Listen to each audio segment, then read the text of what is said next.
You want to hear the most annoying sound in the world? Sure. I can't. No, it's dumb. Fucking cut the video, dude. Cut the fucking video, Doug. Oh, my God. It's Dumb and Dumber.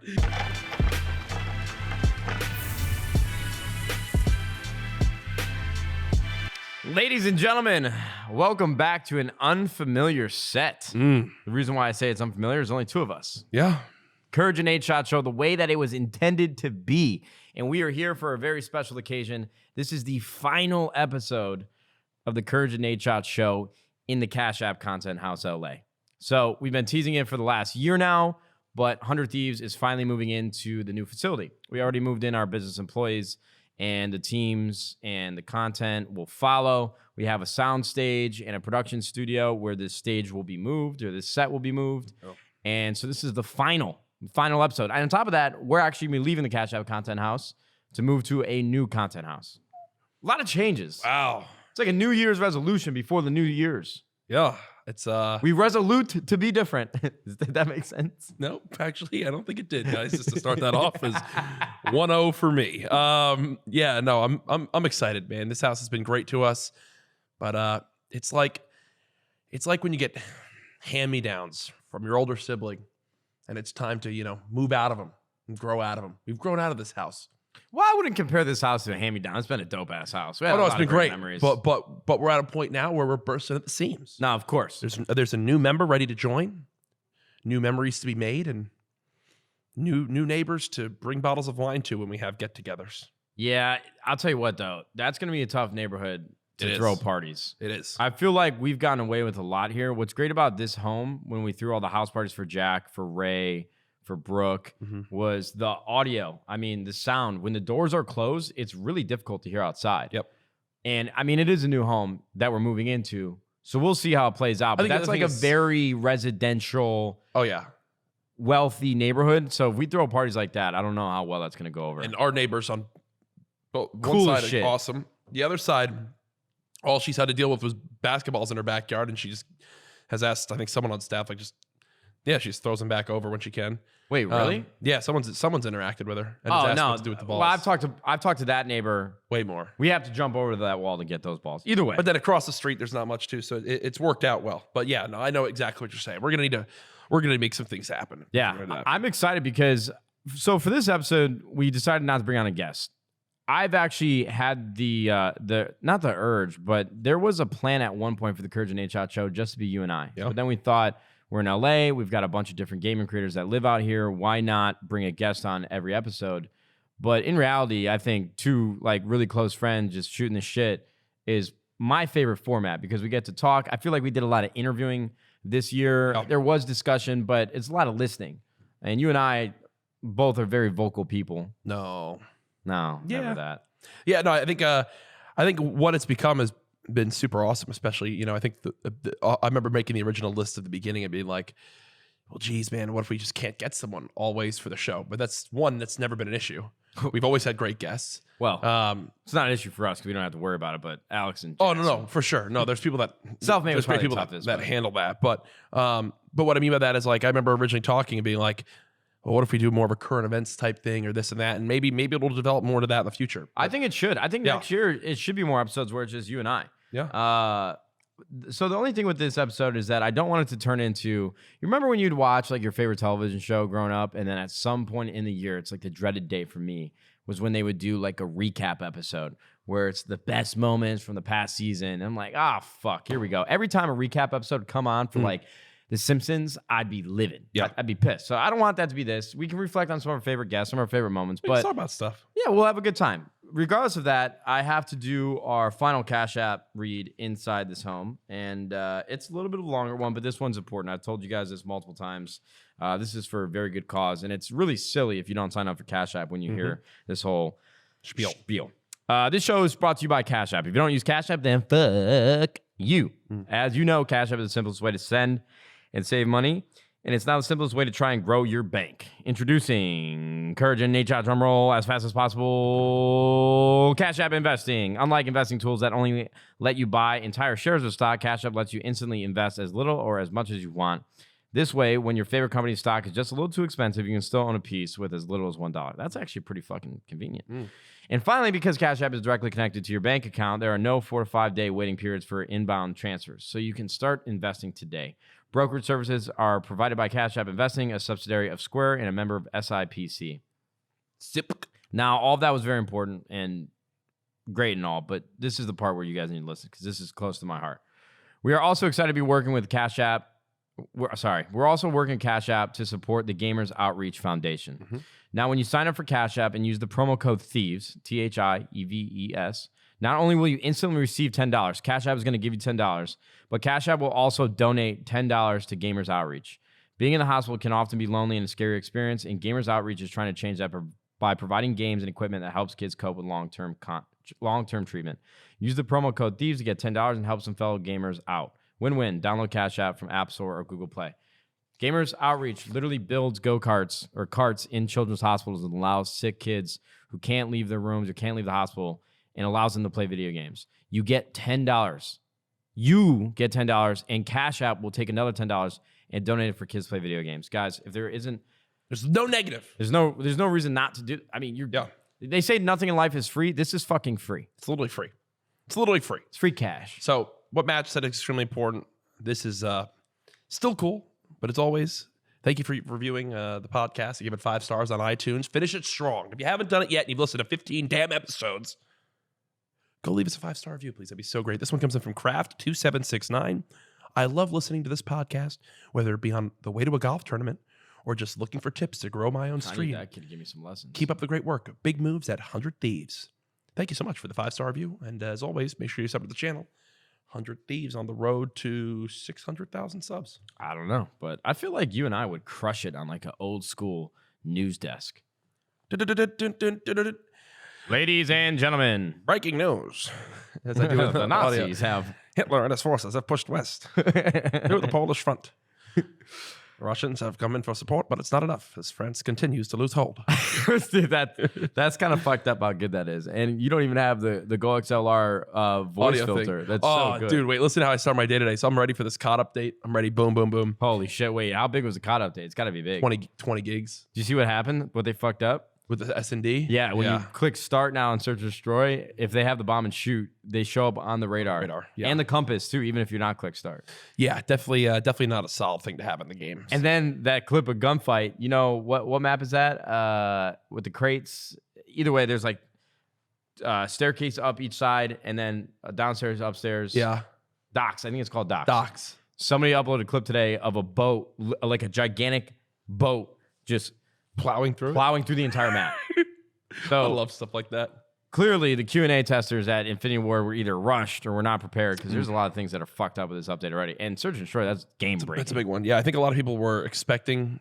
This kind of was off the topic of what I was going to mention off the break, but I think a lot of people were expecting everything to release today. There's no shipment today. There's no vacant today. There's no Crash? Crash is out, but it's like it's going to come out like in the coming weeks. So the battle pass is there. I bought all 100 tiers of the battle pass. Did you get anything cool? I haven't seen it yet. I literally haven't seen it yet. I mean, there's definitely some dope stuff. I mean, you get a couple new characters. It's nice to finally have like watches. Like now you have a watch on your wrist that shows like your footsteps you've had and your character's heart rate, which is funny. Did you get the Nadeshot watch though from the Totino's pack? I have not personally. I'm not going to front for you. Well, it's funny enough, Decimate, who's a pro Call of Duty player, he tweeted out a photo of him getting a brand new Rolex iced out, and in the background he had his character wearing a watch, and it's the Nadeshot watch. It's essentially like an AP, an Audemars Baguette. Dude, I see the Nadeshot calling card. We always make a joke about it. If someone's like sweating really hard and they got the Nadeshot one on, don't worry, you'll see it on YouTube. Like a bunch of rabid raccoons. Oh yeah, no, they're foaming at the mouth, T2B clan tags and all. But no, as I'm about to load up my stream today, I'm hyped. I promoted that I'm going live. I put out my Instagram and tweet. Next thing you know, I go and like talk with my headset on, and my Go XLR just has me in a high pitched voice at all times. Really? And like it didn't have the FX on. And I check, and there's like a critical update. So I update Go XLR, and it just threw off everything. And thankfully, Go XLR is like incredible customer service.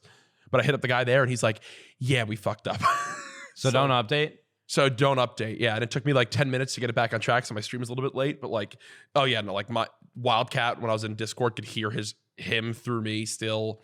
I couldn't mute with one button. Does it update by default? It did. I don't think it did. I think you'll be okay. I'm But no, they said it's the last time they'll ever do an update that forces that does what it did. So I was like, okay, good. Yeah. But that was how I started my stream. But then stream went well. It was fun.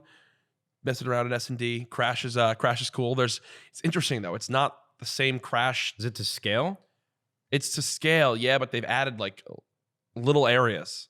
Like a couple little like Safe areas. spaces. That's what they've been calling them. Yeah, I guess you could say that. Like, Blue, where on Blue with the broken. Yeah.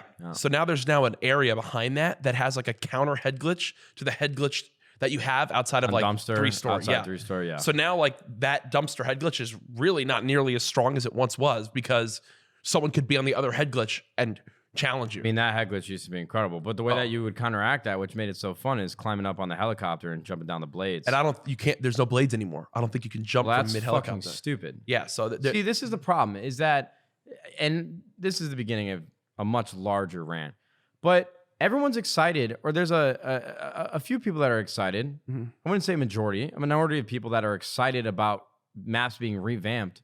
Here's the fucking problem, man. Modern Warfare came out, and we had maybe 3 playable maps that were good. But those maps are great. I enjoy playing Ramaza. I enjoy playing Gunrunner. I enjoy playing St. Petrograd, even though they fucked up the spawns. And I'm talking from a strictly competitive standpoint. Yeah. I still think that there are a lot of maps that are bad even for pubs. But I just can't figure out why there can't be more maps shipped with the game that are playable. Even if you ship 15, 20 maps, if you have 4 or 5 that are fun, you're shooting 25%. That's not fucking bad. But instead, they advertise as Battle Pass, and these huge updates are going to get like, oh, we're not going to charge you for DLC anymore. Well, yeah, no fucking shit you're not charging me for DLC anymore because you're just bringing back 3 maps that I've played on like 3 different Call of Duties already. Mm-hmm. And that's just what bothers me. Like, I don't want to play fucking Crash and Vacant again. I want new maps so I can build new experiences and new memories. There's one thing I'm happy about. It's that Piccadilly is now out of the GB rotation. It is? Yeah. That happened today? Yeah, Crash is already in. Let's fucking go. Yeah, it's already done. But that's the thing is when a new game comes out, what I really love, like back in Modern Warfare 2, back in Ghost, back in Black Ops 2, I was always really good at the beginning because I learned tendencies and patterns of faster than others. Of pushes faster than others. Yeah. Then everybody catches up. And then it's like every round is like a chess match about where you push, what you do, whatever. If you're good, you figure it out. I get it. But everyone's been playing Crash for a fucking million years. And the problem with Crash now, with Dead Silence as a perk where you have to earn it throughout the rounds, is that 3-story is going to be a fucking nightmare. Bomb site, 2nd floor. How are you going to get in to 3-story without Dead Silence? I think another thing even going down back alley, that map's not going to fucking work with how loud footsteps are. I think another thing that's tough too, which again, I had fun playing it today, just to be very clear. It was great to be back on it, as always. But another thing that's interesting is now they've added doors to Crash. So that building, 3-story building, now if you don't open the doors, like when you used to lay like back top sandbag and you could watch the cross back there, and you can no longer see that if that door's not open because there's doors on the bottom floor. So that makes it. There was a moment where Marcel was laying there and we were like, wait, this is useless. Like you can't see, top sandbag now is completely useless because there's doors on 2nd story, 1st story on each side of the doors that you can't see in. Is there doors at the 3rd story too? To get to the top, no. But 2nd and 3rd. So when you're floor? in the building, those like the stairways don't have doors. Okay. But the entrances have doors, but that cuts off your sight lines for crosses. We'll see how it plays. Yeah, I think. Listen, it's just great to have a map that is good at is that good enough. Yeah. But yeah. So here's the thing though. Regardless of me ranting about the maps, it's funny. Now that I'm retired from Call of Duty, I've been retired for a few years. I actually really enjoy Modern Warfare. I think Dead Silence and how they integrated it is new, refreshing, and fun. Like when I have Dead Silence, I feel like I have a superpower. Yeah. I've enjoyed the new Call of Duty. Obviously, I don't have to play Respawn like a lot of these competitive players, and you have the $25 million entry fee for the league, whatever. But I'm enjoying Modern Warfare. The guns are fun. The health is perfect. The maps, when you get the good ones, Search and Destroy are great. No more fucking Piccadilly, thank God. I enjoy the game. A lot of people are complaining. I'm enjoying it. Same. I mean, I played Gunfight with Ninja yesterday. Yeah, I saw that. We did 4 of those in-game tournaments. If they bring those in-game tournaments to like, bro, if they brought that to S&D and things like that, like, dude, it was so fun. You can see down to the round. I mean, have you played them yet? No. Dude, it is. I'm not very good at Gunfight. I'm not kidding. First off, it was so much fun. We went 16-0 in Gunfight games, won 4 tournaments. You load into this. There's I I saw the stream. Teams on each side of the bracket. Yeah. It shows down to the round count, how much time is left for the other games. You know exactly how long you have to wait. Yeah. It loads you in quick when it's ready on up. I mean, dude, it was so good. And like you actually get towards the end and like your final games, bro, are like 6-4, 6-4, 6-5. Intense. They're actually good teams. If they bring that in any way or add ranked gunfight tourneys, like which I want them to do, I never can say. God, that would be. I mean, that would be so awesome. Yeah, I think I'm gonna start doing those Code Red tournaments with Dr. Disrespect on PC because gunfight is so much easier on keyboard and mouse. Dude, it was when you so get those much fun. pistols, you get a sniper, even like LMGs, long range, it's so much easier to hit those shots. But yeah, Modern Warfare's been good so far. But 2 new guns too. did you get any gun camos through the battle pass? Yeah, there's gun camos. There's also now an item shop with stuff.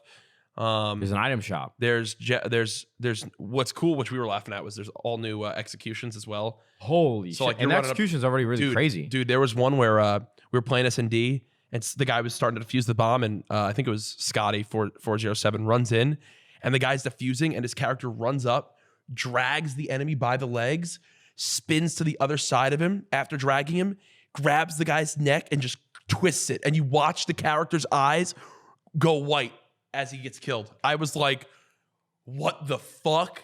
Marcel got one where your guy takes out an ice pick and like hits the guy. He blocks it, turns, tries to kick you. Your character blocks the kick, holds onto his leg, takes the ice pick and drills it into his head. I was like, this is fucking lit. One thing that I think will interest you, one thing I think you'll find funny, Jesus Christ. which I think they'll need to adjust this. Listen, I obviously have loved Call of Duty. I've been playing it way more than I'm sponsored, obligated to, because obviously I've been a COD partner this year. But you'll find interesting. Round 1 of S&D, you spawn, because you drive in on the Jeeps, you spawn in a different spot than the rest of the rounds. Yeah, it's always been that way. Yeah, but in round 1 of every S&D, you spawn at a different round than other maps. Like on Crouch, for example. Round 1, you get dropped off in a helicopter and in the Jeeps, and you spawn by like, they added an area on Crash behind where you spawn, on the top spawn, that now you drop it on helicopters and you're like 20 feet back, 30 feet back, and then next round, you spawn like where you used to. Yeah, it's on that's I don't know if that's every Modern it's Warfare common map. on some maps. Okay. Like Arclaw Pico spawn a little further behind. We laughed because there's a really jarring one on Crash for the team on defense, where round 1, you spawn at like the back of that bottom street by that like little back building. And then next round, you spawn like to the left 75 feet. Yeah. It was just Not a jarring. very visual person, so this one's kind of tough for me. So You'll see if you play Crash Yeah, on I'll play it. defense. And maybe in the comments, leave it down below, because it was really funny. We were like, what the fuck? We just spawned 80 feet to the left. How did this just happen? Call of Duty aside, I'm kind of curious, you as primarily a Fortnite creator, Yeah. I'm curious on your thoughts, and I'm wondering like where your head's been at for the last like probably 2 months, I would say. Like I've noticed, now I will preface by saying that this time of the year, viewership is normally down for gaming. Yeah. Across the board, whether it's Twitch, YouTube, whatever the case. Kids are going back to school, they're studying, Christmas, they get new games, get consoles, Yep. viewership goes back up, whatever. But Fortnite itself, which for a while seemed like it was untouchable, has definitely seen a decrease in viewership and engagement. Yeah. I think Season 2, in my mind, or Fortnite 2, whatever, I don't know what the correct terminology is for it. I thought that was going to be a huge revival. You know, the trailer came out, yeah, leaks, people were diving into water, fucking everything, new map, going crazy. But I just don't see people talking about Fortnite as much as they used to. I definitely noticed that viewership on like Fortnite Instagram posts are down, and creators across the board. So like, how are you feeling about that? Because Yeah. you are obviously doing really well. Like you would have been successful regardless of Fortnite. Yeah. I don't know if it would have happened this quickly to the magnitude of which you've blown up, No, for sure. but you fucking crush it. So even if Fortnite were to die today, I know for a fact you're gonna kill it. Oh no, But as someone who came up with Fortnite in a sense, yeah. how do you feel? It's been super interesting because this season has been kind of completely different from anything else we've experienced. Like we're no longer getting like patch notes. We're no longer getting vocal from Epic and things like that. So a lot of times you're left in the dark on what's happening. One thing that used to happen in Fortnite was it seemed like every week or two a new thing was added, and like that you could almost make an argument that it was too much, but it always kept the game super fresh. Like Yeah. impulses. The next thing you know, a new SMG. Then this happens, and this gets nerfed, then this gets buffed. And right now, like there's only been one thing added this whole season, which has been a harpoon gun. I wonder why. I wonder what's happening. They ran out of ideas? Now the crazy thing, which you might not even know of, is like Fortnite Season X happened, or the Fortnite Season 2 kicked in, like probably almost 2 months ago now. And like a season for Fortnite's typically like 3 or like 2.5. This season's not ending till February. Yeah, I remember you mentioning that. So like there's no new season hype coming anytime soon.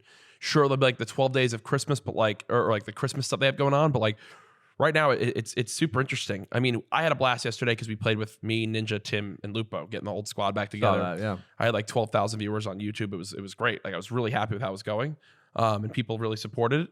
But at the same time, it's like they went back to a really basic loot pool, and it's almost like they're rebuilding the game from what Season 1 was of Fortnite, where like there was no flashiness on the map, there was no flashy items. It was just your core weapons, and that's it.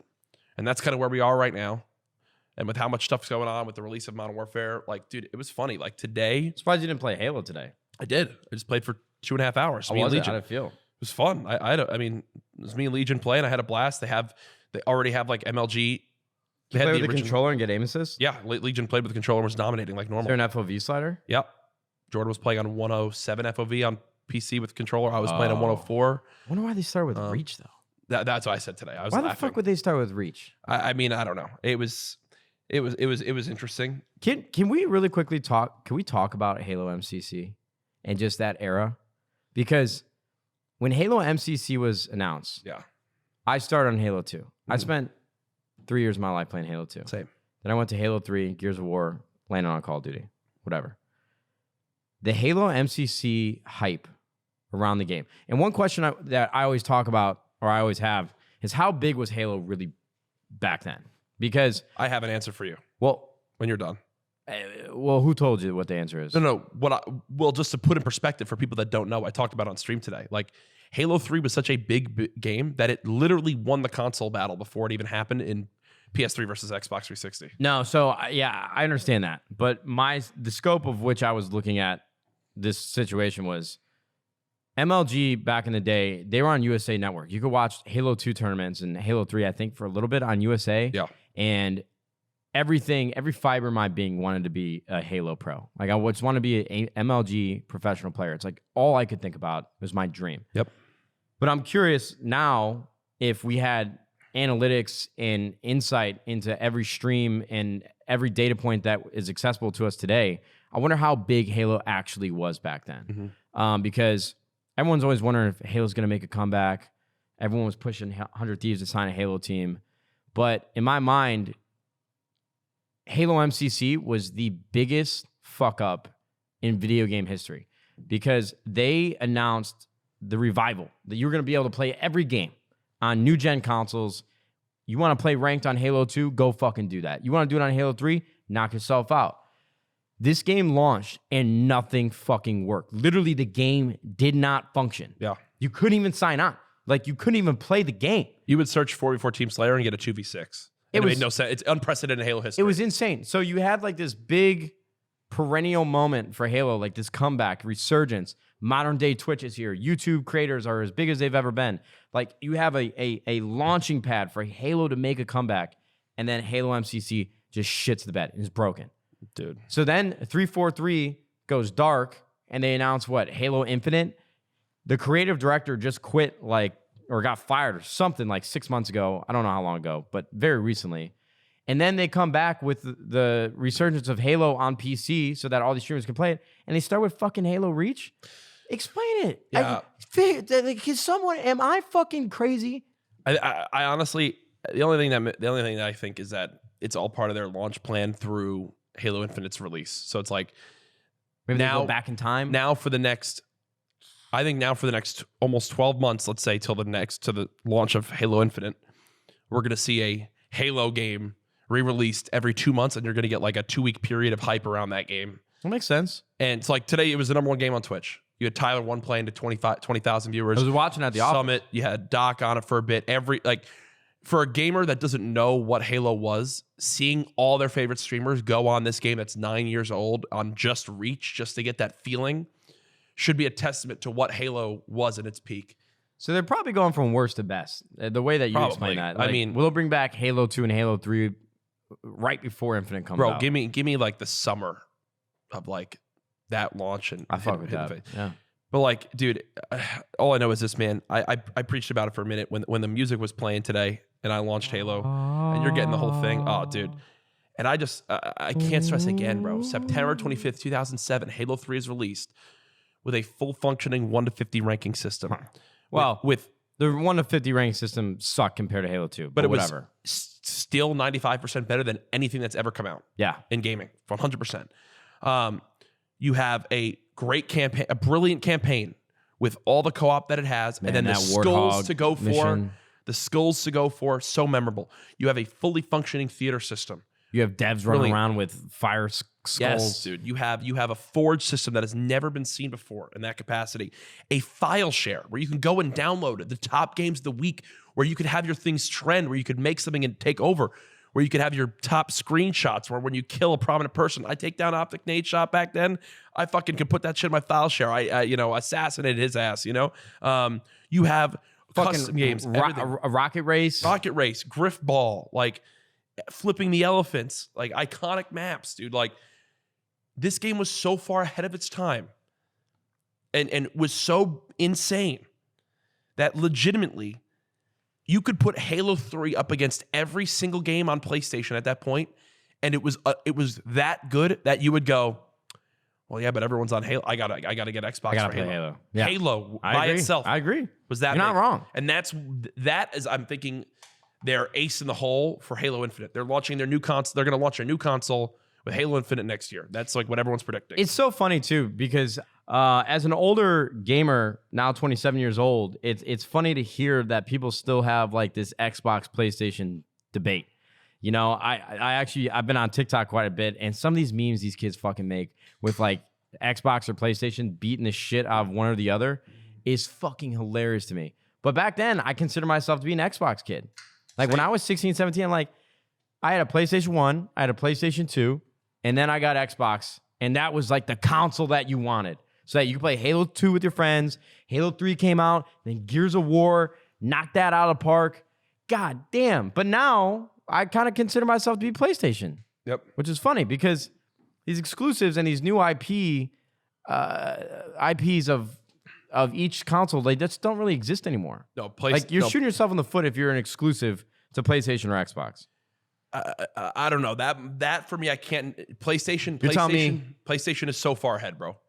PlayStation, Marvel Spider-Man, God of War won game of the year. I don't disagree. Horizon, Until Dawn. These are single player games that can only have specific moments. But if you told me that Fortnite was going to be exclusive to Xbox, which obviously isn't the case. Yeah. But like if somebody were to come out, I just don't think that there could be a multiplayer phenomenon. I agree. That it goes exclusive to one console and can survive. I agree. I think the thing is that right now it's like this. You can play those multiplayer games anywhere on any console, and they probably run nearly the same. What it comes down to is if I'm a gamer and I'm looking at it, and you have two consoles that are within $50 of price of each other, like they are. And then you go, okay, I can play Fortnite on Xbox or PS4, get the same experience. Any of these major multiplayer games are on both. And then I look at it and go, okay, well then, what other games would I want that I can only get on that console? Dude, they had a PlayStation for sale yesterday. It was like $299, the 1 terabyte Pro, and it came with God of War, Marvel Spider-Man, and Horizon Zero Dawn. There is no better console thing out there right now that you could have purchased than that right there. I'm saying that outright. Like, legitimately, you can't even make an argument to me of what that is. And when I say console, I obviously just mean Xbox versus PlayStation, because for me, the Switch is a niche thing. Yeah. But like, dude, it is so far and away the one side on that. It's not even funny. So I'm hoping Halo Infinite's good. I'm going to keep my hopes up, but at the same time, I'm just going to keep on trucking no matter what there is. Modern Warfare has been good so far, you know. Yeah. So we'll see. What I find interesting is that the CouRage and Nadeshot Show kind of runs in parallel with the Cash App Content House, and you move into LA. Yeah. You know, you were living in Texas beforehand under Optic Gaming. Mm-hmm. That was really like grind time. You were there for what, a year? You didn't leave your apartment. I saw a video. I found a video on my computer. Sorry to cut you off today of like you did cut me off. Of old recorded footage. But this was back to what you're saying of living in that apartment. Dude, I was My eyes looked terrible, bro. I mean, you didn't leave your apartment. Yeah, terribly unhealthy. It was terribly unhealthy, but not for your bank account, because that really set the foundation for you to be in the place that you are today. So what's funny is you moved into the house, and you and I together have gone through a lot of life changes, I would say, in like the last year. Yeah. You know, we bring on a lot of guests, got to talk about their lives and a lot of cool people, but you and I have had a really like a paradigm shift in our day-to-day. Both have girlfriends. Yeah. What's that about? We were joking around. We were sitting at dinner like, I know I've overused this meme a million times, but look at us. Who would have thought? No, I have no idea. How has life been as cuffing season has came and gone? Not gone, but you have a girlfriend now. How is it? How's things? It's great. Never had a long-term girlfriend before that, right? No. So this is like a very different experience. Yeah. Things are good. It's been great, dude. I think for both of us. Yeah. I know your sentiments. Haley's fantastic. Oh, yeah. I love her. She's incredible. Yeah, she's absolutely great, dude. Like we had a great dinner the other night. She cooked filet, some potatoes, some homemade rice, potatoes, salad. rice, salad, broccoli, cheese, eggs, potatoes. Potatoes. No, but she's fantastic, man. She really takes care of me. It's great. She's over there at the house. Funny enough, I'm actually going to start making like a video too with her. I'm going to have her try In-N-Out for the first time. Oh, dude, people want to see it. Like it's super fun. It's going to be fantastic. Like it's like she would be great for that, and just like how Maddie is, like anything I'm sure to support with what you do, she'd be more than happy to take part in, especially because you'll set up for success. Yeah. So can we talk about some other changes you're going to be going through? So I saw you talk about New Year's resolutions, which I think you jumped the gun a little bit on that. New Year's resolutions, it was just more things that I'm excited about. Yeah, I was surprised that you didn't list moving into the new house, though. Well, I don't know how public I am, like how public that is. Public. I mean, we're moving into a new house. They haven't seen it yet, so it doesn't fucking But we've matter. only like really talked about it, like for me on like, I've talked about it maybe on a YouTube stream, but I've never said anything. Wait, did we do a cheers? We should have done a cheers. Cheers. Cheers. Cheers. Boom. Thank you, Cash App. Mm-hmm. Fuck you. Fuck you. Exactly. I mean, no, I'm extremely excited for the new house, but at the same time, that was more like, listen, I'm excited about traveling. I'm excited to learn more about red wine. That's like my new passion, and I'm excited to potentially buy my dream car. It's funny that you talk about red wine, because red wine is so big in the NBA. It's funny because I was playing Call of Duty with Devin, first name basis, no big deal. It's fine. Yeah, Devin Booker, and he asked if I drink wine. And I always see like LeBron James and Dwayne Wade and everybody on Instagram, they're always talking about wine. So it's funny to hear you say red wine is my new passion. Like it's like a real thing. Dude, it's a different type of drunk. Yeah, buzz. Like it's absolutely something that you have to acquire a taste for, but I think you acquire it way easier than like IPAs and some of these different types of beers or stuff like that. You know, like it's just now been something that you drink it, bro. You have a couple glasses and it's like, dude, so good. When I get a little wine buzz going on, and obviously I'm of age and I drink responsibly, but like, dude, I'm not kidding. You could literally come up to me, slap me in the face, and I'd be like, bro, you're good, man. I've got no problems. He's happy. I got no problems in the world. And like, there's so many different types of wine, and there's so many different ways you can have it. Like, dude, vodka, if it's a cheap one or a more expensive one, like, sure, you can taste a little bit of a difference. Dude, there are some wines where like, bro, it is mind-blowing. And then you go to a winery and you do that whole thing. Like, you're not going to a vodka distillery and like going on a vodka tour. Like, bro, I'm so excited to go to Napa and like try different types of wines and then just like be wine faded by 4:30. Right before my eyes. This isn't good. So you're not gonna be drinking vodka with me and shit? No, I totally am. I still will drink claws and stuff like that. Wine nights are like, dude, there's not a problem in the world. Like you have no worries. You're getting so sophisticated though. So let's talk about your dream car though. Yeah. Are you open to talking about that? Yeah, I've mentioned. I replied to the tweet. I was surprised you replied to the tweet. Like I've talked about it before. No, I know, but then you could keep that under wraps though. And so when that unveiling comes for your video, man, people are so curious. It becomes a really big thing. Like when I bought my G-Wagon and my i8 and my Tesla, like that was like a story arc in my world.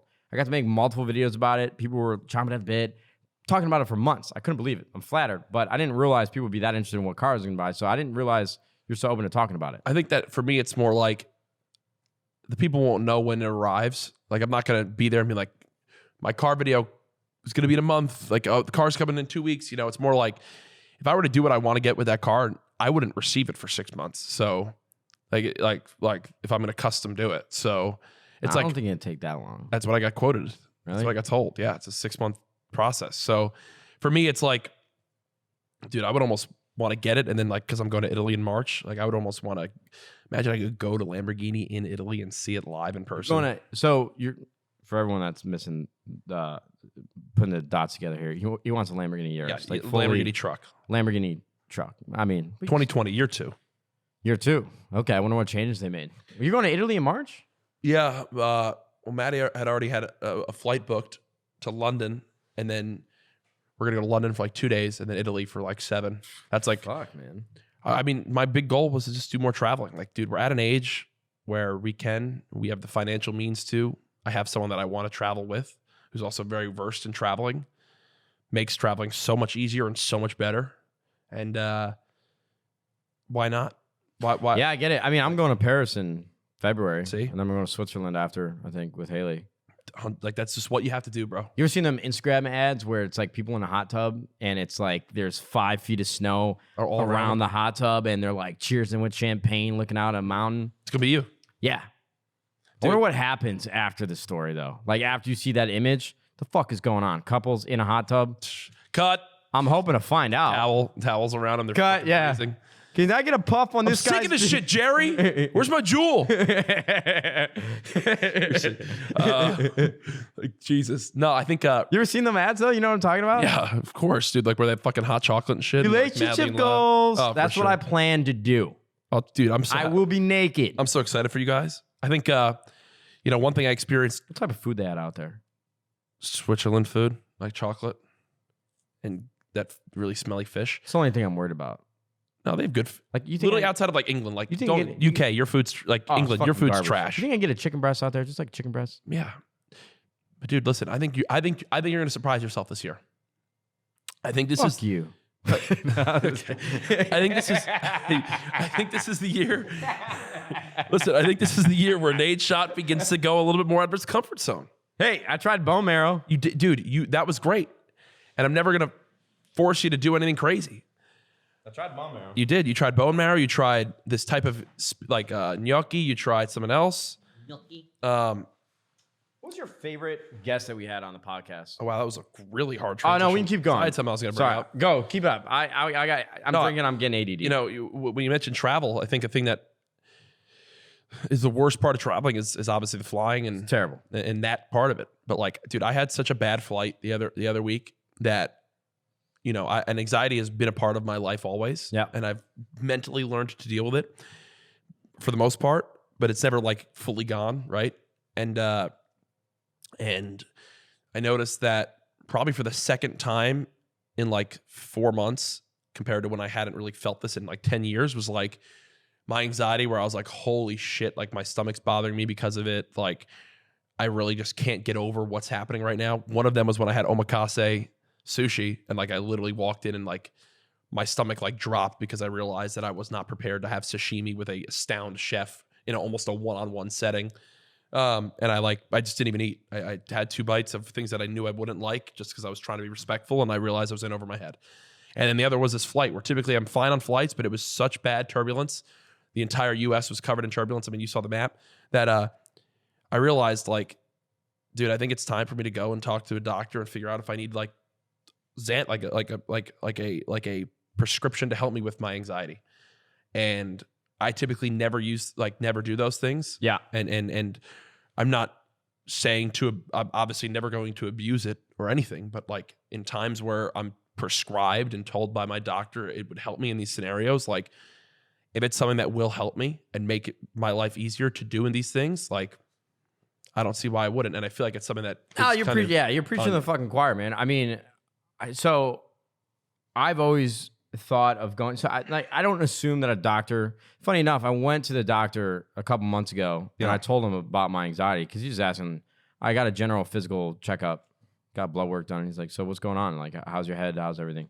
I'm like, well, I get really bad anxiety sometimes because I went to the doctor a couple times for very small things. Yeah, and he asked me. He's like, "Hey man, I don't mean to intrude, but I'm your doctor, so I'm gonna ask. You seem to overthink a lot of things. Like, do you have bad anxiety?" I'm like, yeah, my mom was sick when I was younger and they made me go to see a therapist when I was really young. Yeah. Never followed through with it. But ever since I moved to LA, like 5 years ago, I've been debating on going to see a therapist for a very long time. And I've just never taken the time to pull the trigger and do it. Yeah. But for flying specifically, when you talk about these moments where anxiety you can almost feel a panic attack coming on. It would be helpful to have a prescription that could help you with that. But it's even then, it's dangerous to make that assumption that that's what the doctor would prescribe, or the means to help your anxiety. Yeah. Like that would be the answer, because they'd probably want to talk to you more. They'd probably could even offer an antidepressant. I don't even know. I'm not going to act as if I know what a psychologist, a psychiatrist, or a therapist would suggest, even a general practice doctor. But I've definitely debated, like you just said, if I could take like half a Xanax getting on a flight, even the thought of Xanax is mind blowing to me. I just can't believe that, and that's what makes me the most nervous. I can't believe there's a pill that I can take that will take away all my anxiety and just make me feel okay. But this is a dangerous conversation, because Xanax is essentially a controlled substance, and it's like terrible. I mean, I've talked about it before, probably in small places. My mom was addicted to like painkillers and those types of medicines, and she passed away because of it. Yeah, I think so that's what scares the most of me about anybody trying it, and even me trying it. Yeah, I think my thing is, and I mean, you now know me as a person. Like, I don't let I personally have never even come close to anything like that.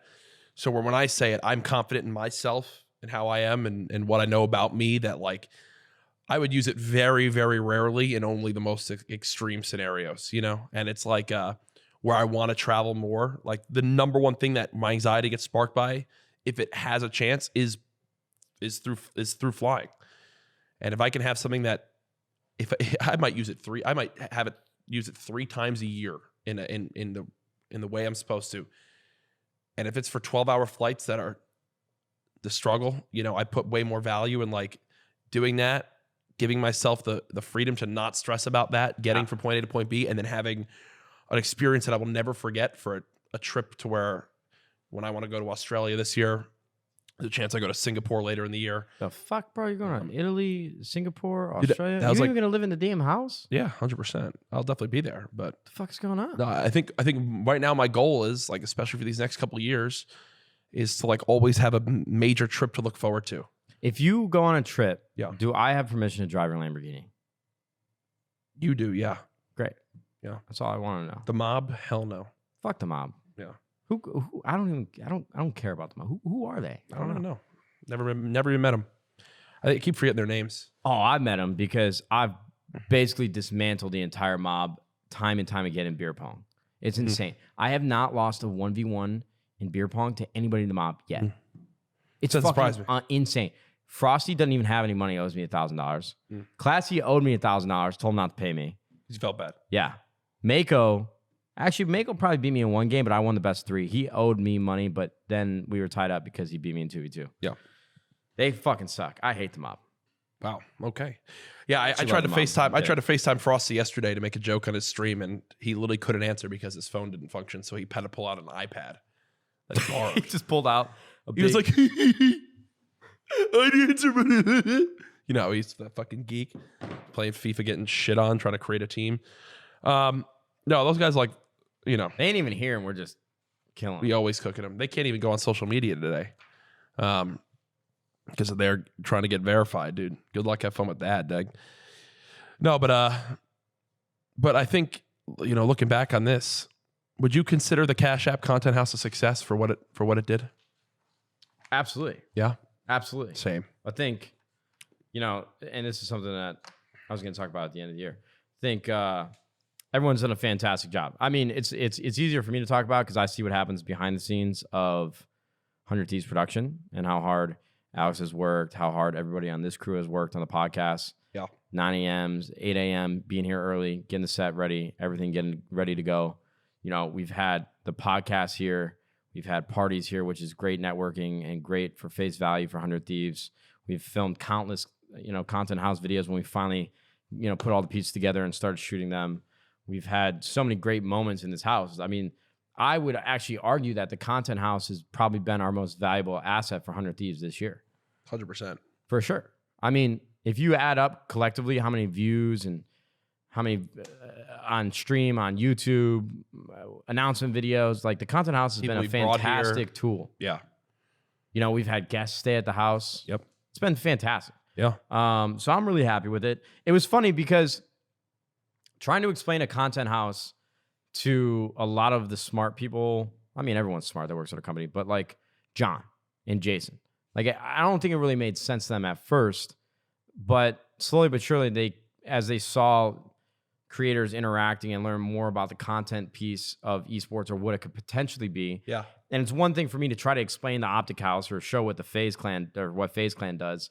But as it all came together and they saw what results it actually yielded, I think they love the Content House now. Oh, it was a tough sell at first. Yeah, it's interesting to hear. I mean, because from someone that's been involved in the industry now for a while too, is like, for me, it's a no-brainer type of idea. So I'm sure as you had to do a good job of, since they didn't maybe fully understand it, making sure they did. And then now it's like, I mean, again, I don't know all the details, but it seems like to me it's gone pretty damn well. Yeah. Well, the new house too, I mean, the house that we're staying in was a steal. Like, I can't believe we got it for the price that we did. The new house, we're basically like doubling our spending on the house itself. Yeah.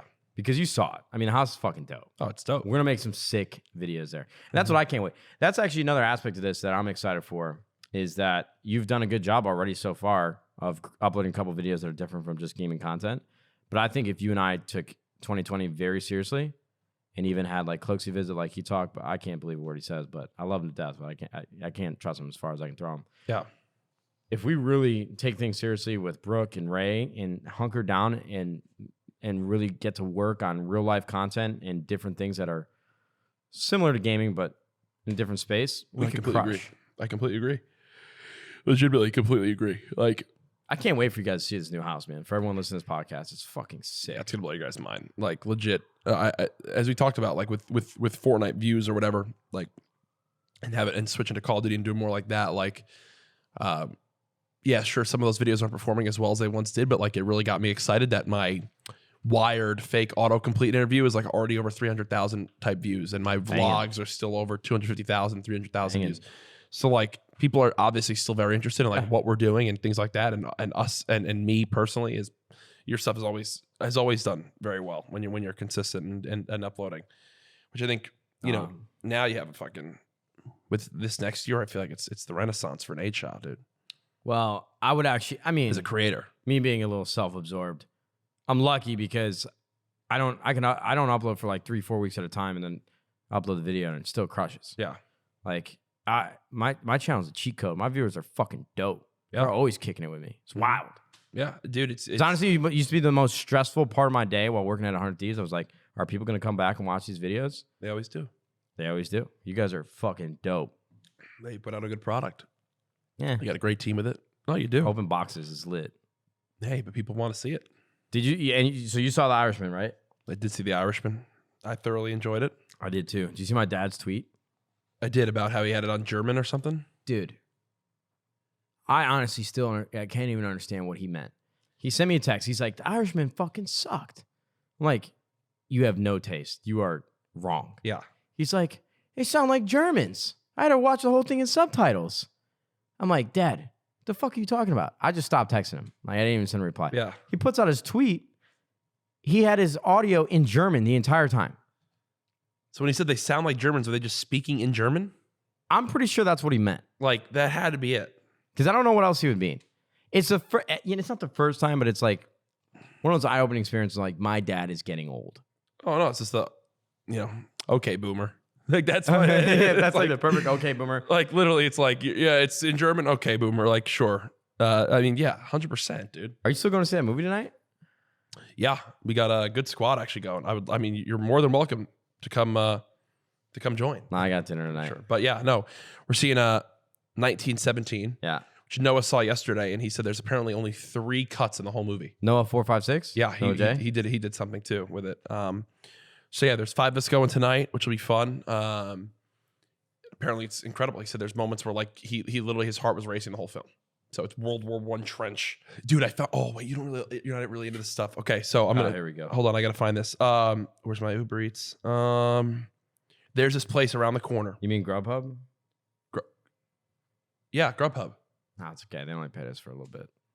Well, I've done stuff with Uber Eats too. I've done shit with Uber Eats too. Yeah. Not so special. Okay, dude. Fuck you. What are you looking for? There's a Korean place around the corner that I know you're not really into Korean stuff. Korean food. Have you ever had bulgogi before? Say those syllables again. Bulgogi. Who said bulgogi? Isn't it incredible? All right, every fucking person in the room's had listen. Bulgogi. This place is a bit away. Bulgogi?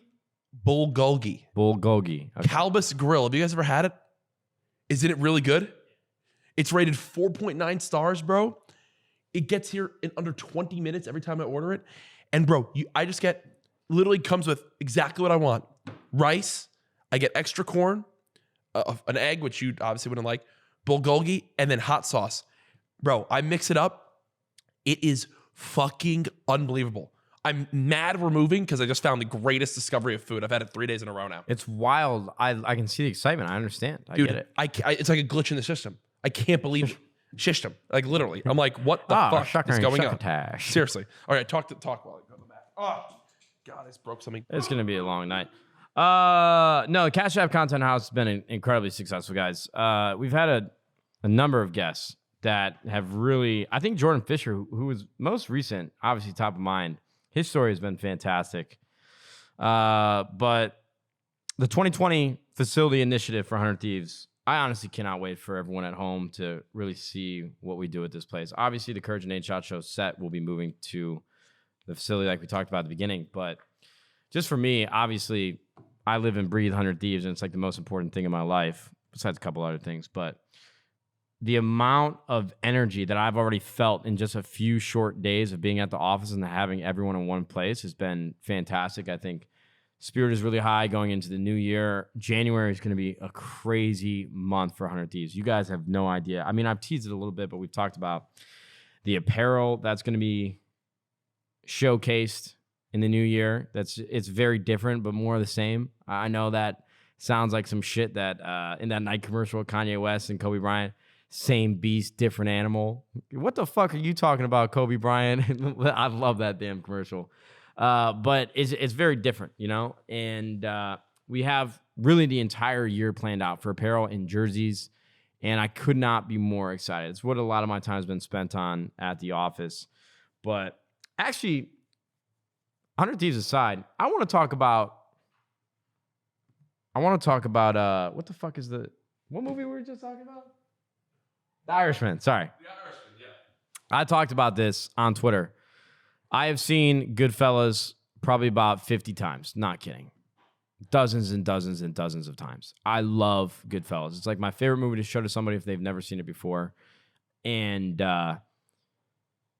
in The Irishman, they used a new de-aging technology. It's not new, but if you go and read articles about it, they did de-aging for Captain Marvel, for Samuel L. Jackson, to make him look younger, which they did a phenomenal job. But The Irishman cost like $160 million, and tens of millions of that was actually to use de-aging on Al Pacino, Robert De Niro, and Joe Pesci. And it's Martin Scorsese, so you have to watch it. Goodfellas is one of my top 5 films of all time, and I've been waiting for The Irishman for probably about 2 years. But they made a weird decision with de-aging. Not only did they make Robert De Niro look younger, who's the main character in the entire show or entire film, but it didn't work that well. Because the problem is you can de-age somebody's face, but you can't de-age their movements. You can't de-age the way they walk, the way they fight in a scene, the way that their voices sound. Yeah. And so after seeing this movie and watching Goodfellas as many times as I have with Robert De Niro, it just doesn't land the same way that it should. I mean, I saw one of the top of the cheeks was that. On top of that, Robert De Niro, they gave him like crystal blue eyes for some reason. But there's one specific scene where Robert De Niro is beating the shit out of this guy who pushed his daughter in a grocery store. Yeah. And if you go back and watch this scene, it looks like an old man in like a young man's face. His hand is like curled up and he's kicking and he looks like an old man. Yeah. And that just took me out of my element so much. But overall, I thought The Irishman was an incredible film. I mean, to have Joe Pesci, Al Pacino, and Robert De Niro working together with Martin Scorsese on anything would be a fantastic win. But there were just some things that really took me out of my element. I think I definitely agree. For me, and how I am with movies is like, I'm almost like, unless it's something extremely like movie ruining. It's almost like I give like every movie I watched like 3 strikes. Does that make sense? Where it's like I watch a movie. Yeah. And it's like, I watched The Irishman, great film. That fight scene, 1 strike. You know, some of the de-aging stuff with the blue eyes, maybe strike 2. But for me, like if that's all my complaints for the film, I'm like, this shit was fucking lit. Well, I've watched it 3 times already. Damn, I haven't not done that. In pieces, not all in one It's shot. It's 3.5 hours. 3.5 hours is one of the, I think, arguably the longest movie I've ever seen. I don't know how long some of the Lord of the Rings run, but Not 3.5 hours. Probably the longest movie I've ever seen, yeah. yeah. I mean, that's a movie that you need intermission. Second movie I've seen that's 3 hours long this year. What was the third? What was the second or first? What do you think it was? In 2019, 3-hour long movie we all went and saw. We all went and saw it together? Come on, you're going to be mad at yourself when you don't know this. 3 hours. 3 hours and 1 minute. Oh, Avengers. There you go. Yeah. That movie should have been 3 hours. I actually don't think the final Avengers was that good. I watched it the night with my mom, and Dude, she fucking loved it. The biggest problem that I have is hyped. that 2/3 of the movie is without like 85% of the Marvel characters that you know and love. It's fucking, it made me so upset. Yeah, I do understand. I totally get that. I didn't get to see. Dude, the payoff when they came back made it all worth it for me. Yeah, but it was only a couple small moments. Hey, it was the last 40 minutes. I'm happy with it. I wish Thor wasn't fat in the movie either. I do understand that. That bothered me. I do understand that. See Thor be a badass, not like you're a fucking god. You're literally like a demigod. You're like, no, you're not a demigod. You're a god. Yeah. And you're sad, gain a bunch of weight. Those moments were funny, but you're a fucking god. Yeah, I do understand that. Thankfully, the moments when he gets both hammers was still pretty fucking dope. Well, when Captain America grabbed that goddamn hammer. And fuck off if you say anything about spoilers, because if you haven't watched Avengers Endgame by now, you're an idiot. Yeah. But yeah, I don't know how you get. That's a lie. I know how you get. Where it's like when you want someone to watch something or you're passionate about something, like the happiness you feel when people watch it and enjoy it. It's like when we watched About Time and then we tell people to watch it and they love it, or anything like that. Dude, Haley hasn't seen so many movies. I had her watch Shawshank Redemption. So good. Goodfellas. So good. That's probably the toughest part, and Maddie knows this. She can't watch movies. Yeah, Maddie, my girlfriend, had a concussion playing volleyball in high school, and like the thing that came from it is she like went to watch a movie and then realized like her heart rate was spiking, and like fictional films literally give her anxiety. Yeah. We went and saw Jojo Rabbit the other night because her group that she's doing, a project with wanted to see it. She was like, you know what, let's try it. I haven't seen a movie in a while. Last movie we watched, the only movie we ever watched together was The Big Short, because it was like a documentary. Great movie. And it was kind of had a real side of it. Great film. So she was able to make it through that and thoroughly enjoyed it. But we went and saw Jojo Rabbit, and we're 20 minutes in, and she's like, we're like sitting next to each other, and she's like, feel my hands. And like I felt her hands, bro, and it was like you poured water on both your hands. That's how like sweaty her palms were from anxiety. And like I could hear her breathing picked up, and she like looked at her Apple Watch and her heart rate was up. I was like, why are we in here? She like apologized to her group. I'm like, why are you apologizing? She's like, I can't do this. They know that about you. Yeah. It's tough, man. But I graduated. Bad for her and I feel bad for you. Oh, of course. You love movies. Yeah, but and I love making movie references, which we joke about. Yeah, she made her tough. first movie reference of Mean Girls like 2 weeks ago, and she said it. She was like, "Oh, look what I did!" That's incredible. Because she yelled to her grandma, like, "Get in, bitch! We're going shopping," because we were picking up her grandma when we met her. Dude, And she's like, "I made a movie reference." Haley only quotes. I quote movies all day. Yeah. I'll be like, "What's that movie quote?" She won't know it. She'll say like Frozen, and I'll be like, "Motherfucker, it was." Goodfellas. Yeah, no, seriously. And the only 2 movies she quotes is Just Friends. Have you ever seen that? Of course. With Ryan Reynolds and Some great Wedding lines. Crashers. I do quote. And I'm like, I just quoted Shawshank Redemption, like the most introspective quote. I love that you mentioned that those are the only 2 that she quotes, and the only one that Maddie's ever quoted was Mean Girls. It's like the Oh, most. man. It's like the most white girl that watches movies thing twice a year quotes. We got some problems. Oh no, that's hysterical. Yeah, but I mean, I come from a degree in media and film. Like one of my number one passions. We in life get has it. always You been- graduate. I did. I did graduate from college, and yeah, no, I mean, it was a great time and it's helped me get further in my career. Dude, you know what? When I was in Houston for Thanksgiving, meeting Haley's family, I played. Obviously, I didn't go to a college. Yeah. I went to college for a year, but I didn't have like the full college, like, oh, let's go out and drink every weekend experience. I didn't join a frat and all those things. Yeah. So drinking games are somewhat foreign to me. Like I played beer pong; it's my favorite. But Didn't you not play Flip Cup? never had played Flip And then we Cup. played that, and you Had a blast. that was fun. Yeah, that was fun. I started playing quarters. They were playing quarters in Houston. You ever played that? Is that where? Just fill a cup. We were filling it halfway up a White Bounce Claw. them in? You got to try to bounce it in. Yeah. Keep going around in a corner or a circle.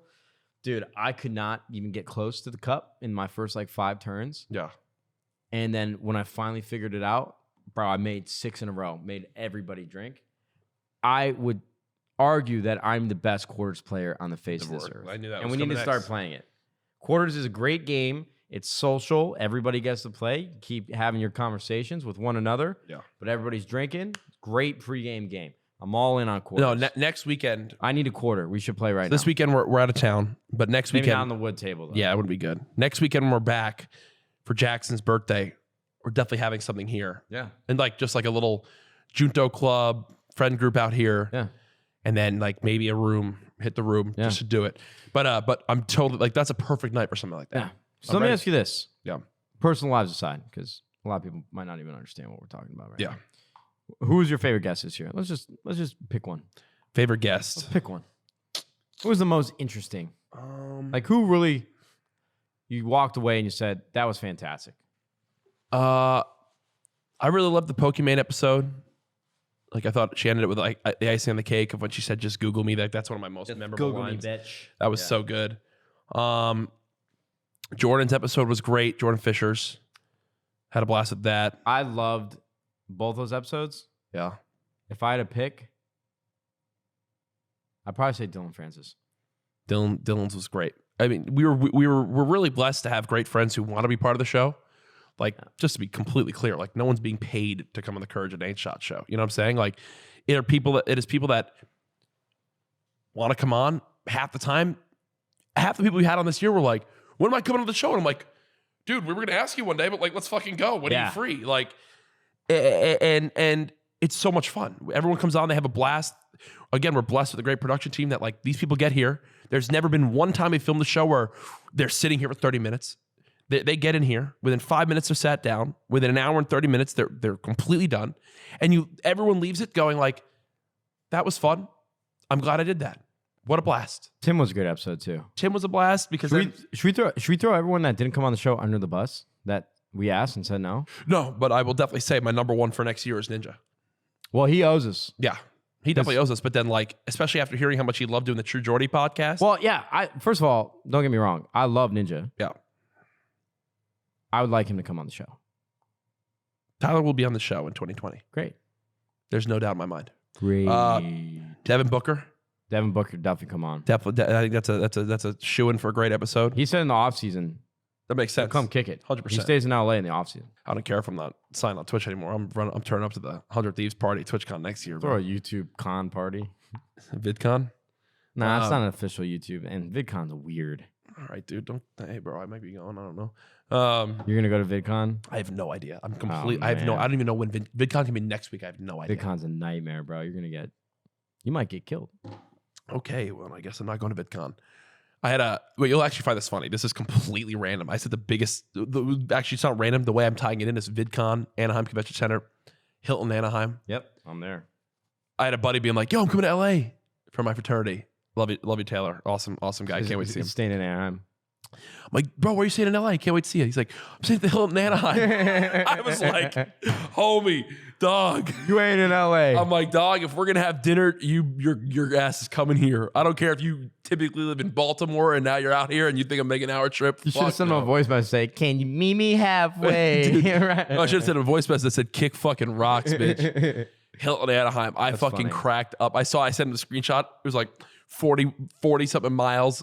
Hour and 25 minutes. I was like, hell to the fuck no. What's fucked up is you hear like Los Angeles Angels and you think that, oh, they're in LA. And if you don't really know the place that well, they're in fucking Anaheim. That is like, you might as well live in another state. Oh my God. It's like when you get asked to go to lunch and the guy's like, "Oh yeah, the place we're going is like 20 minutes away, but then it's in Anaheim. So you have to go fucking 2 hours to go get fucking Portillo's."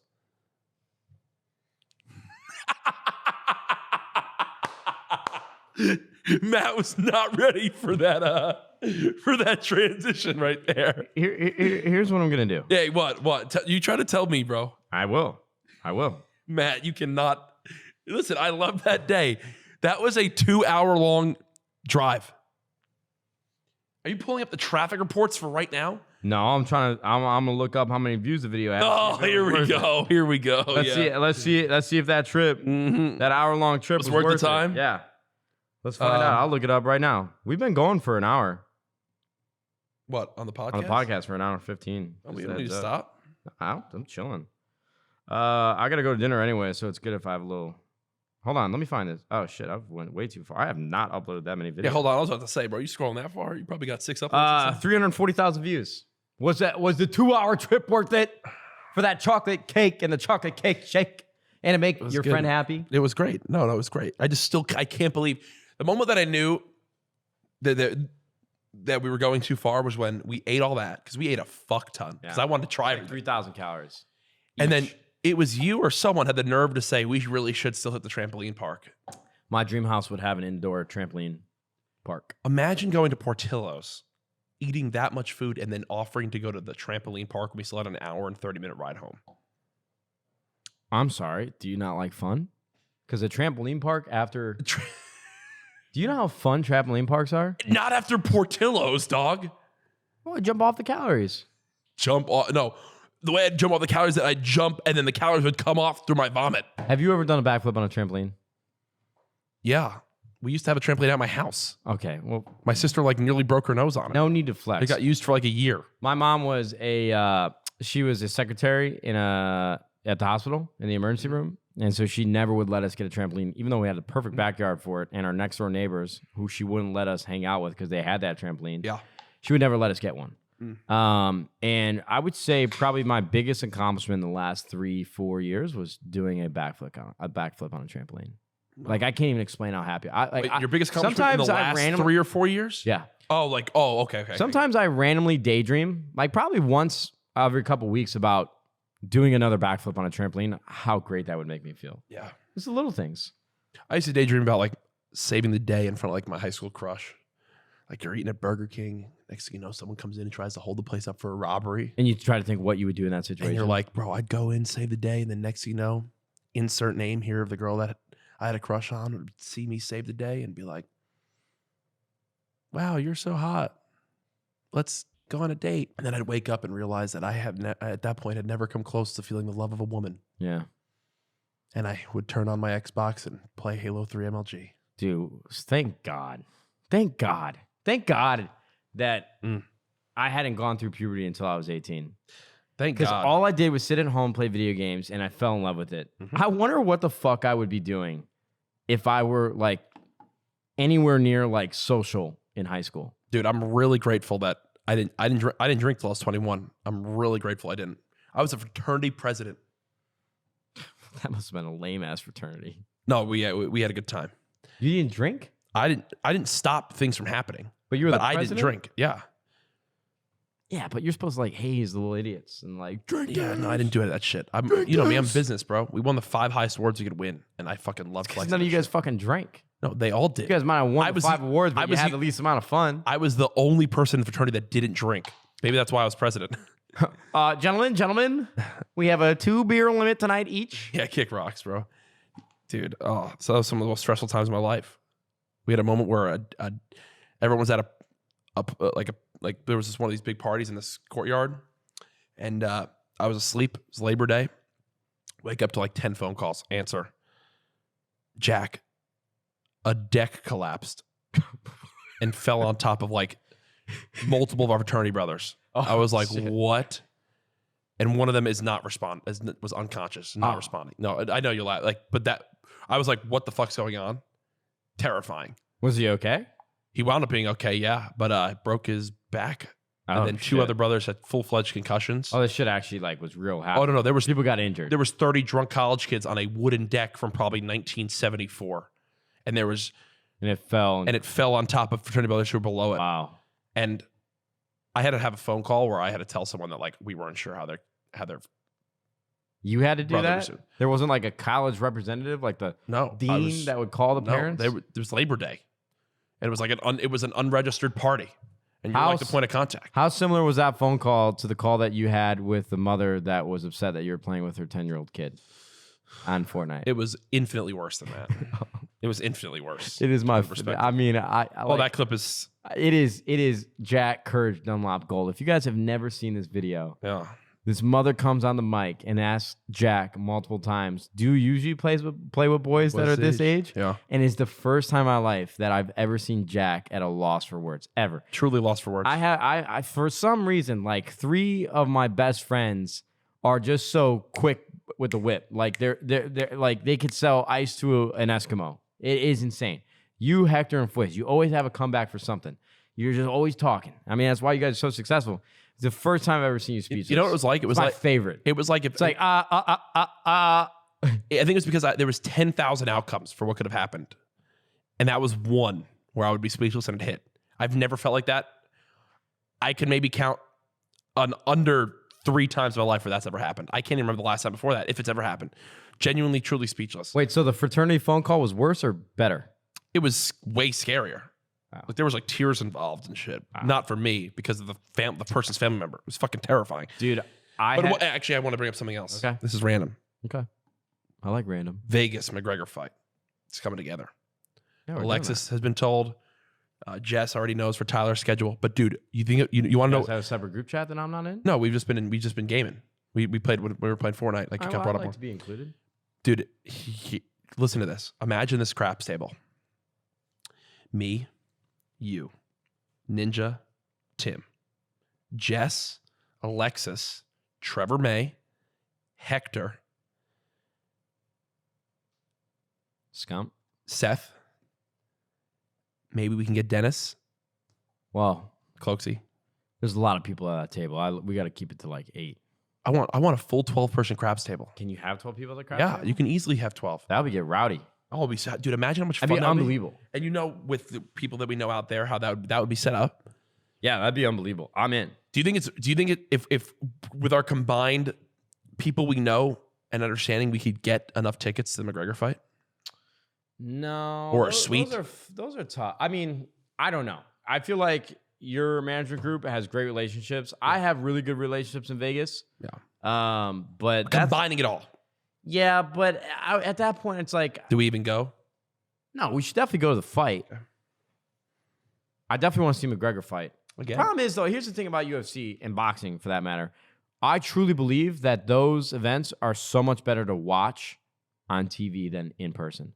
Like, I understand going to an NBA basketball game because no matter what seat you have, if you're like in the 100 level, 200, 300, you get a little high, it's fun to watch. You can see all the action. But like football and UFC and boxing are like game of inches and punches, and it's so hard to see, especially if you're sitting on one side of the ring. Unless you're fucking ringside. Like if I'm in front of the cage and blood is being punched off this man's face into mine, then that's a good seat. You could not do that. Let's just be clear. Like you mentally could not be handling someone's blood hitting you in the face. Tell the truth. Yeah, that'd be fine. Yeah, okay. Don't fucking bullshit fucking me. Savage. Yeah, savage. Okay. Hey, listen, I come from ancestors that hunted and killed for their food and family. Yeah, I can do it if I needed to. Sure. You'd be dunking your face into. Either way, we gotta go to hand Vegas. sanitizer. We're going to Vegas. We're going. I'm so ready and so excited. It's been a perfect amount of time. Ready to go back. Oh man. And it's gonna be so fun. I've been spending a lot of money though, bro, on trips. You owe me $8,000 though. I do. This works out great. This next Vegas trip, no matter what, I'm in the win. I don't know about that. Yo, let's not front for the TL here, bro. Let's not front for the TL. Yeah, no, it's dude, that's gonna be so fun. I'm so excited to see those guys. It's been the longest since all this stuff kicked off that it's been since I've seen. Especially Ninja.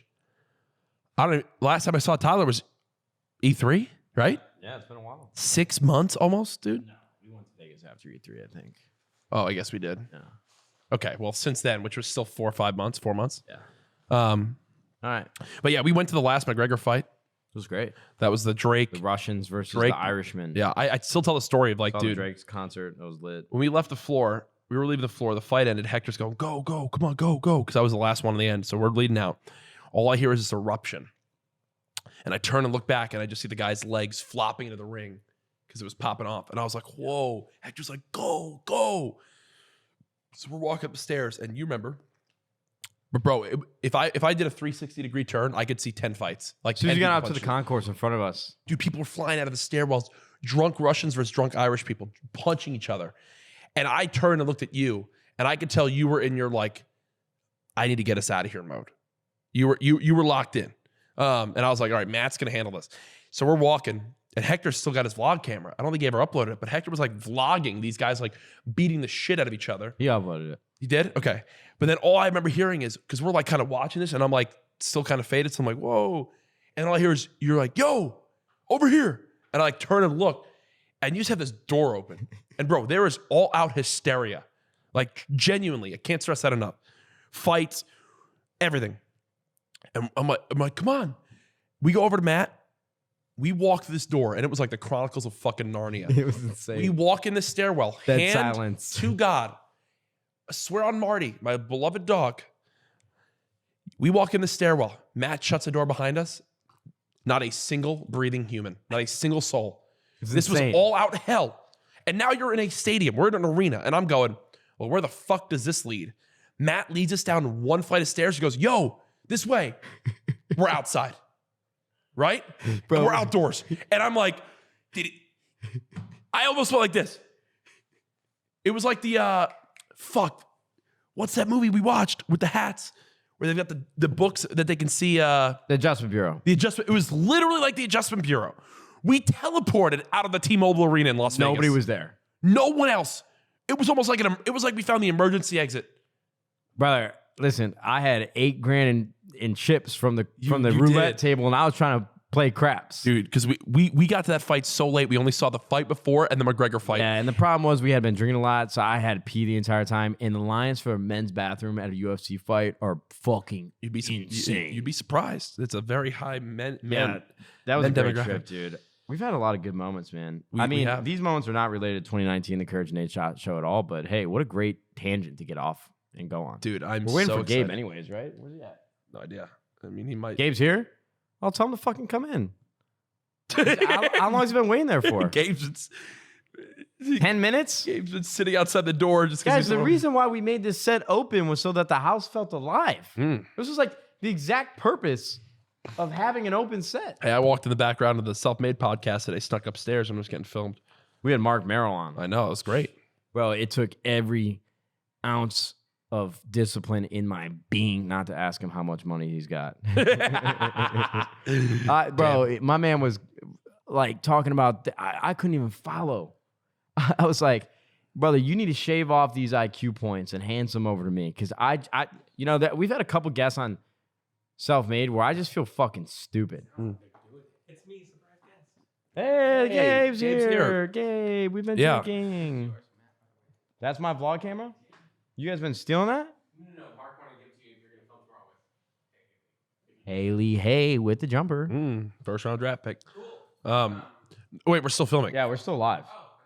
Okay. No, we just said come on in. We wanted you to come in, but yeah, this is the way to do it, anyways. yeah. All right. Well, if anything, what? All right. Favorite moment from the Courage and Nadeshot Show. Favorite moment, probably the Tim and Cloaksy episode where we did one with Cloak, then had Tim on, and then Cloaksy joined in the middle, and we had to like rush to scramble to get four mics. That was a fun one because like it was like, dude, that week of E3 was almost perfect. Like we had like Tyler was out here, Jess was here, we had everyone hanging in the backyard. We had that picture where we had 400 claws in the house with Tim shirtless, like doing that, like or you know whatever over all the claws. It was just that was like the perfect embodiment of like why I loved the Content House. Yeah. Because it was just like a place that everyone would love to go to. We would leave, come in. We had people from Loaded coming on through.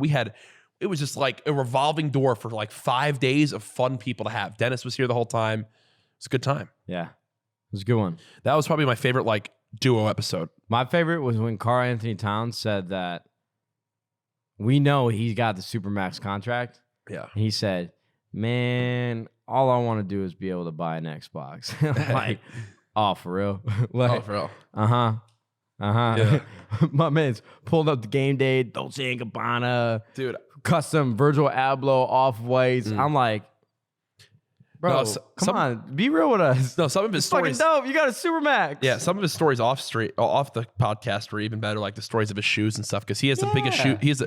I think we found out off the podcast that he had the biggest feet in the NBA. Yeah. And how he had to like come up with you those got the custom Supermax, shoes. man. Can you flex on me just a little bit? Yeah. Like I just want someone to. The only person that answered the question this year on Self-Made when I asked him, "What's the biggest check you've ever received?" It was Hector. Of course, it was Hector. Nobody would answer that question. Like if I were Scooter Braun, I mean, I get why he didn't answer that. I truly do, but it would have been great. All right, guys. Should we do this more often? I think so. I feel like this episode was fun. It was I really enjoyed this. Yeah. But we should probably have like a guiding light in a sense with like topics we can talk about. Because the problem I would only foresee, and people might like it, I don't know, but we talk about a lot of personal experiences that some people might not, they weren't there, so it's hard to describe. Yeah. And I feel like that could be difficult in some way. I think the nice thing is that But it's just like me and you hanging out. It's the CouRage and fucking Nadeshot show. Gang. For one time, we had the Matt and Jack show. That's what today was. I like that you started with Matt and Jack. That felt good. I really appreciate that. Hey, I man. enjoyed this a lot. This was great. So I would love to do it again, but we should I'm low-key definitely. faded. It's tough. Like there were some golden opportunities today, like drama and controversy in YouTube. Like we could have talked about Banks and Alyssa Violet, but I wouldn't do that because I've known Banks for a very long time and it's a good friend of mine. So I wouldn't do that. I don't But get involved in there drama too like much. are always hot topics that we could discuss that people would probably like to hear our insights on, or just our opinion, We could clickbait this. and make it about Banks and Alyssa Violet. CouRage and Nadeshot reply to Banks and Alyssa Violet. And we're not going to comment on it because we're not involved in the situation.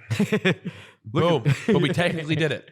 We did do it. So, all right. Well, we're back in. Hey, this was a great episode. As always, thank you so much to Cash App for sponsoring the CouRage and Nadeshot show. What a great first 6 months it's been. That's Matt's thoughts. As always, leave 5 stars. Be sure to subscribe.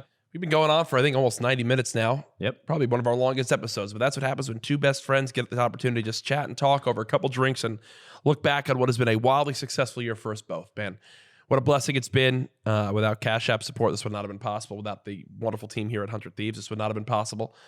And I think it was cool to end with, instead of a normal episode of the CouRage and Nadeshot show where we focus so much on a guest or a certain topic. Yep. It was more just the Jack and Matt show. Yeah, I enjoyed it a lot. It was great. Having a few drinks and living life. So if you guys enjoyed this, let us know. I think we're totally both open to doing this again, maybe with a little bit more structure. Yeah, for I sure. think today was just having a good time, just chatting together. I think people will really that's the way enjoy to it. do it. Yeah. We asked a lot of questions this year to other people. It was great just to have you and I shooting the shit, talking about talk, and living about living. True. That made sense. Thank you so much, guys, for tuning on in. Boom, we did it. We'll be back. We will be back soon. You'll have a lot to look forward to. It'll be in a new place, bigger and better, though, because we don't know how to do anything in our lives without fucking doing it bigger and better. So just get that, okay? What the fuck? It's my weird flex of the I'm day. loving that energy. I don't know how to do things that's not bigger and fucking better. So that's it for us. Have a wonderful holiday, whatever you celebrate. Frost. Have a happy new year. Snowman was Next time we're back, it'll be a new decade. We're ready to run this fucking shit up. Oh, wait, we're doing the outro the right way with the beat.